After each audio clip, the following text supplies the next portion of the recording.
también a los que nos ven por el canal de YouTube de la Iglesia. Vamos a tener un momento de disfrute y de gozo, porque abrimos la palabra de Dios. Y podemos decir que es gozo y es disfrute porque hay muchos países y muchos lugares donde no lo pueden hacer. Están perseguidos y donde tienen que esconderse como los primeros cristianos lo hacían en las catacumbas. Nosotros de momento, gracias a Dios, podemos, así que vamos a poner este tiempo en manos del Señor y nos introducimos en el pasaje de Romanos que está en el capítulo 6, que será donde comenzamos el estudio en el inicio de este capítulo. Vamos a orar. Padre nuestro que estás en los cielos, bendito y alabado sea tu santo nombre. A ti la gloria, el honor, Señor, porque solo tú eres digno de recibirlo. Y te damos gracias, Padre, porque queremos ser agradecidos por poder abrir tu palabra, por tener el Espíritu Santo para escudriñarla, por su ayuda, por su guía, y también, Señor, porque nos podemos reunir unos cuantos hermanos para implorarte, para, Señor, rogarte, interceder por nuestros hermanos, por la Iglesia, por este pueblo. Queremos, Padre amado, que nos guíes en todo lo que vayamos a decir y hacer esta tarde. Lo pedimos en el nombre de Jesús. Amén. Amén. Bien, pues como digo, comenzamos el capítulo 6 del estudio de Romanos. Vamos a leer los dos primeros versículos. ¿Qué pues diremos? ¿Perseveraremos en el pecado para que la gracia abunde? En ninguna manera. Porque los que hemos muerto al pecado, ¿cómo viviremos aún en él? En lo que llevamos de estudio de la Epístola a los Romanos, de los capítulos 1 al 5, nos han estado explicando lo que Dios ha hecho para nosotros con el Evangelio. Desde el principio, la carta ha demostrado que tanto judíos como gentiles estamos bajo pecado. En Adán, lo hemos estado viendo, están en el mundo del pecado y de la muerte, y por tanto en condenación. Esto es una verdad tangible, total y contundente. Y el apóstol escribe esta carta precisamente para encontrar una salida a esta situación. Hemos estado viendo que la introducción de la ley intensifica esta situación. La ley no lo soluciona, la ley declara, como hemos estado viendo, que el pecado está ahí. Y por eso hemos estado viendo el contraste de estar en Adán a estar en Cristo. El Salvador, Jesucristo, muere por los hombres para que de condenados pasen a ser justificados delante de Dios, y ahí tocamos el gran tema de Romanos que hemos estado viendo, que es la justificación por medio de la fe. Justificados por medio de la fe. Y cuando somos justificados, somos creyentes, empezamos una nueva forma de vivir. Esa forma consiste en aplicar diariamente la doctrina hasta ahora explicada aquí en Romanos, en estos 5 primeros capítulos. La doctrina de la libertad en Cristo, que debe de llevarnos a una vida santa.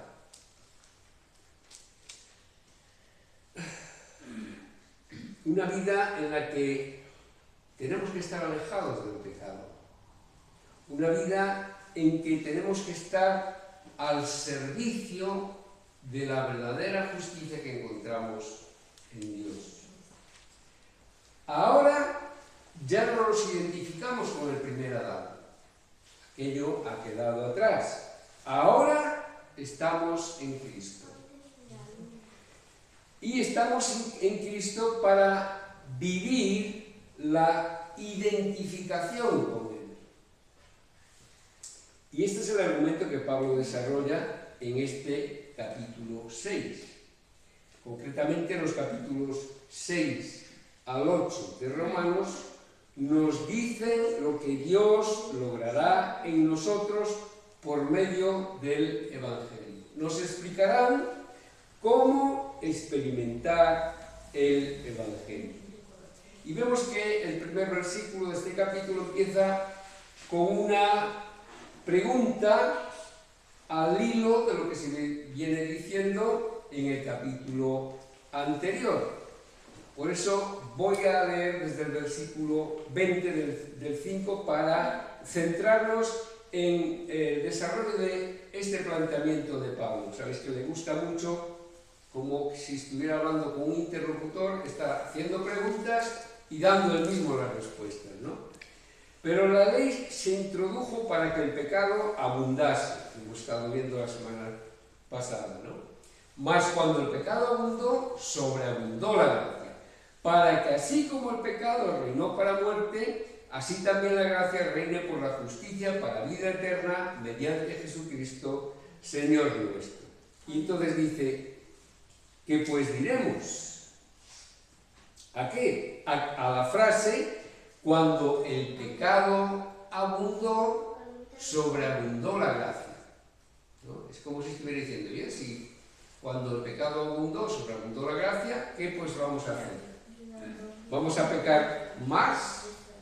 En un mal entendimiento doctrinal se quiere insinuar que es mejor seguir en el pecado y seguir pecando para que la gracia aumente, ¿no? Viéndolo con simpleza, podría querer decir esto, ¿no? Perseveraremos en el pecado para que la gracia abunde, nos lo dice muy clarito Pablo, pero rápidamente contesta, y lo hace como lo hacen otros textos, ¿no?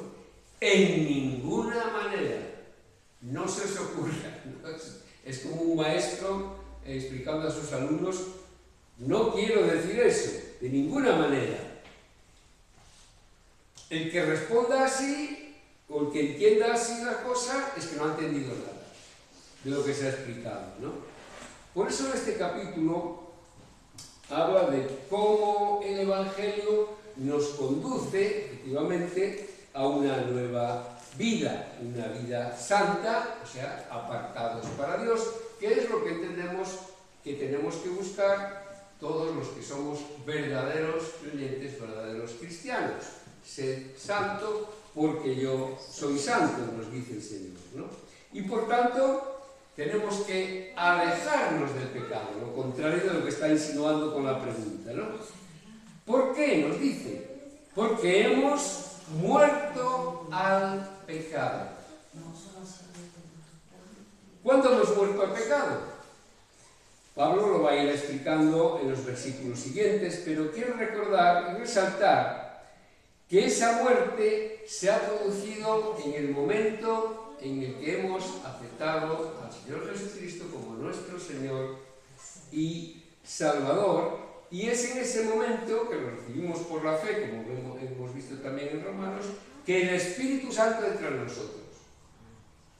Es en ese momento que el Espíritu Santo entra y nos une espiritualmente a Cristo. Y en ese acto tan tremendo, porque lo decimos casi de memoria, pero pensándolo en profundidad, es una obra divina, es un milagro que se produce, porque entra en nuestra vida nada menos que Dios, el Espíritu Santo, y la reacción normal, si somos verdaderos creyentes, hemos pasado ese proceso, tenemos a Jesucristo como nuestro Señor y nuestro Salvador, nos hemos comprometido con Él a seguirle y obedecerle, lo normal es que sigamos viviendo en pecado, ¿no? De ninguna manera, diría Pablo, ¿no? De ninguna manera. Lo normal es que ya no queramos pecar más, porque en primer lugar no queremos contrariar a nuestro Señor y no queremos entristecer al Espíritu Santo. Vivir pecando después de aceptar a Cristo como nuestro Salvador es incompatible. Según Colosenses, el verdadero creyente no ha sido simplemente perdonado, sino que ha sido retirado del lugar de pecado y muerte en donde estaba y llevado al reino del Hijo de Dios. Veamos Colosenses 1:13. Colosenses 1:13 dice, puedo leer desde el 12, al Padre, dando gracias al Padre que nos hizo aptos para participar de la herencia de los santos en luz, nos hizo aptos para participar de la herencia de los santos en luz, el cual nos ha librado de la potestad de las tinieblas. Un acto que es un hecho, librado de la potestad de las tinieblas y trasladado al reino de su amado Hijo. ¿Veis? Muerto al pecado significa que ya no debemos pecar. Estamos en ese reino ya de Dios, formamos parte de ese reino del Hijo de Dios, somos ciudadanos del cielo y lo normal es que no debemos pecar. Ahora el pecado es inapropiado para nuestro crecimiento en la santificación, para nuestro crecimiento como cristianos, para nuestro testimonio a los que están a nuestro alrededor, que realmente vean que ha pasado, algo ha pasado, ¿no? No ha surgido de nuestro interior. Y Pablo no está llamando a los cristianos para que mueran o vayan muriendo al pecado, sino que lo que dice es que en el lenguaje original es que el verdadero cristiano definitivamente ha muerto a él. No es un proceso progresivo, es un acto de ya muerto al pecado, vivos para el Señor. Como sabemos, esto no quiere decir, tristemente, que el cristiano ya no va a pecar nunca. Hay en lugares que o no se explica bien o no se entiende, hay personas que llegan a esta iglesia diciendo que nosotros no podemos pecar, que no se puede pecar el cristiano. Y hemos tenido que hablar con las personas y decir, bueno, si tú has arrancado de tu Biblia las hojas de 1 de Juan, efectivamente puedes estar seguro, pero 1 de Juan lo dice muy clarito, ¿no? En el próximo capítulo se verá que he explicado esto, de que efectivamente no es así. Lo que está claro es que quien ha sido alcanzado por la gracia y en consecuencia ha muerto al pecado, no puede vivir practicando el pecado. Evidentemente tengo que ir a 1 de Juan, vamos a 1 de Juan, porque yo creo que es el sitio donde más clarito nos lo dice, ¿no? Vamos a leer dos versículos. En el 1 de Juan capítulo 3, versículo 6...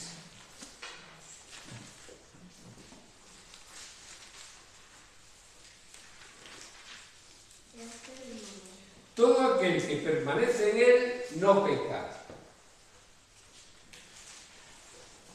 Todo aquel que peca no le ha visto ni le ha conocido. Claro, y hay personas que se agarran a un texto y se agarran a ese texto y ya no estudian nada más, o no ven el contexto, o no ven el resto de la palabra.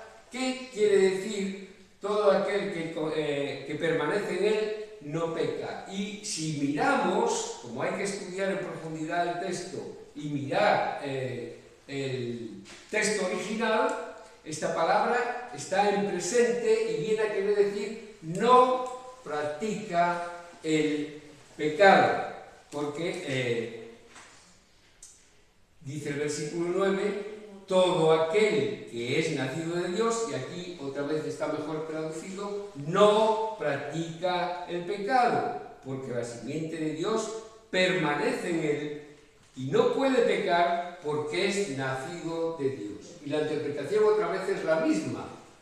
No debe de pecar, debe de vivir como un hijo de Dios que está transformándose, que está, no transformándose, que está siendo transformado y que está siendo cambiado por el proceso de santificación del Espíritu Santo. Por tanto, para un verdadero cristiano vivir en el pecado no solo no es lícito, sino que es imposible. No es un verdadero cristiano si está viviendo continuamente en ese pecado, porque la vida del muerto al pecado es una vida, que nos dice en el texto, que está escondida con Cristo en Dios y solo puede estar enfocada a Dios, y por lo tanto de espaldas al pecado. Vuelvo a Colosenses, capítulo 3 y versículo 3, donde ratifica: habéis muerto, vuelve a insistir allí, y lo dice claramente, ya habéis muerto, estáis muriendo al pecado, y vuestra vida está escondida con Cristo en Dios. En esta misma epístola, Colosenses 1:13,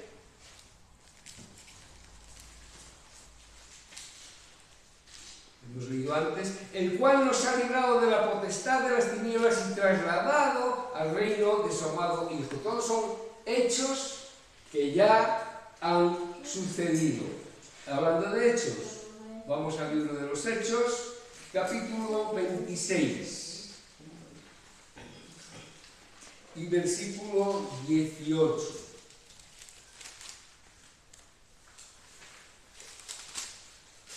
Aquí se recogen las palabras que Jesús le dice a Pablo en su conversión, y está diciéndole: para que abras, se refiere a los gentiles, sus ojos, para que se conviertan de las tinieblas a la luz y de la potestad de Satanás a Dios, para que reciban por la fe que es en mí perdón de pecados y herencia entre los santificados. Hay un nuevo poder trabajando en nuestras vidas y gobernándonos.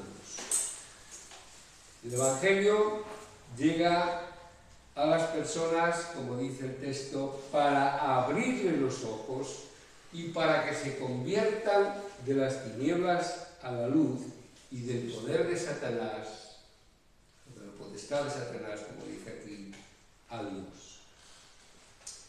Conclusión a estos dos primeros versículos: si estás muerto al pecado, no significa que ya no está dentro de ti, o que ya no tiene más poder o influencia en ti. Lo tiene, y por eso debemos de ser precavidos y cuidadosos, porque la diferencia está en que el pecado ya no te puede mandar, ya no tiene autoridad sobre ti. Aunque puedas obedecerlo, y como avisa 1 de Juan, a veces lo vamos a obedecer, ¿no? Si alguno dice que no ha pecado, está mintiendo. La verdad es que ya no tenemos que obedecerlo. Has muerto al pecado y Él ha muerto para ti. Entonces la pregunta final del versículo es: ¿cómo viviremos pues aún en Él? No tiene sentido. Amén.